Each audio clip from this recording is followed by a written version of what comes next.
ಈಗ mark success meet ನಲ್ಲಿ ಮಗಳಸ್ವಾಮಿ ಬಗ್ಗೆ ಕೆಟ್ಟ ಕಾಮೆಂಟ್ಸ್ ಬಗ್ಗೆ ನೀವು ಹೇಳಿದ್ರಿ 10ರಷ್ಟು ಇವಳು ಬೆಳಿತಾಳೆ ಎದುರಿಸ್ತಾಳೆ ಅನ್ನೋದನ್ನ ನೀವು ಹೇಳಿದ ನೆಕ್ಸ್ಟ್ ಡೇ ಅವರು ಪೋಸ್ಟ್ ಮಾಡಿದ್ರು ಬಾಡಿ ಶೇವಿಂಗ್ ಬಗ್ಗೆ. ನಾನು ಯಾರು ಒಪಿನಿಯನ್ ಕೇಳಿಲ್ಲ, opinion. What is the question? So ಅಂದ್ರೆ ನೀವು ಹೇಳಿಕೆ ಕೊಟ್ಟಾದ್ಮೇಲೆ ನೆಕ್ಸ್ಟ್ ಡೇ ಅವರು ಇನ್ಸ್ಟಾಗ್ರಾಮ್ ಕ್ವೆಶ್ಚನ್ ಏನು ಪೋಸ್ಟ್ ಮಾಡಿದ್ರು. ಅದ್ರ ಮುಂಚೆ ಕೊಡಬೇಕಿತ್ತು ಅಂತಾನೆ ಕ್ವೆಶ್ಚನ್ ಅರ್ಥ ಆಗಿಲ್ಲ.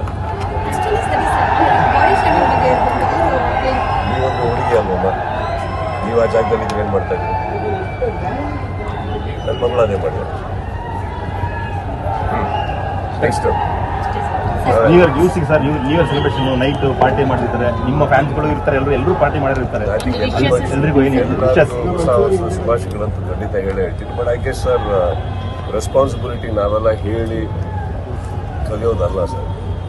ಅವ್ರವ್ರ ರೆಸ್ಪಾನ್ಸಿಬಿಲಿಟಿ ತೊಗೊಬೇಕು. ನಮ್ಮಿಂದ ಬೇರೆಯವ್ರಿಗೆ ತೊಂದರೆ ಆಗೋದು ಬೇಡ, ಬೇರೆಯವ್ರಿಂದ ನಮಗೆ ತೊಂದರೆ ಆಗೋದು ಬೇಡ, ನಮ್ಮಿಬ್ಬರಿಂದ ಊರಿಗೆ ತೊಂದರೆ ಆಗೋದು ಬೇಡ. ಚೆನ್ನಾಗಿರೋಣ, ನಗ್ತಾ ಇರೋಣ, ಒಳ್ಳೆ ವರ್ಷಕ್ಕಾಗಿ ಏನು ಸಿನಿಮಾ ಅಷ್ಟೇ. ರೆಸಲ್ಯೂಷನ್ ತೊಗೊಳೋದು ಇಯರ್ ಬಿಗಿನಿಂಗ್ ಮಾಡಿ ಮರೆಯೋದಲ್ಲ. ರೆಸಲ್ಯೂಷನ್ ಫಸ್ಟಿಗೆ ಲೈಫಲ್ಲಿ ತೊಗೋಬೇಕು. ಲೈಫಲ್ಲಿ ಹಿಂಗೆ ಹೋಗ್ತೀನಿ, ಹಿಂಗೆ ಆಗ್ತೀನಿ ಅಂತ ಅದು ತೊಗೊಂಡು ತುಂಬ ವರ್ಷ ಆಗಿದೆ.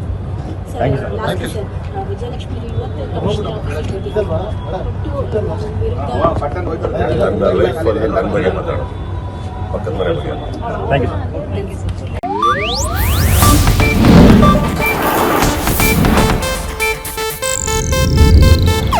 ಇದು ಏಷ್ಯಾನೆಟ್ ನ್ಯೂಸ್ ನೆಟ್ವರ್ಕ್ ಪ್ರಸ್ತುತಿ.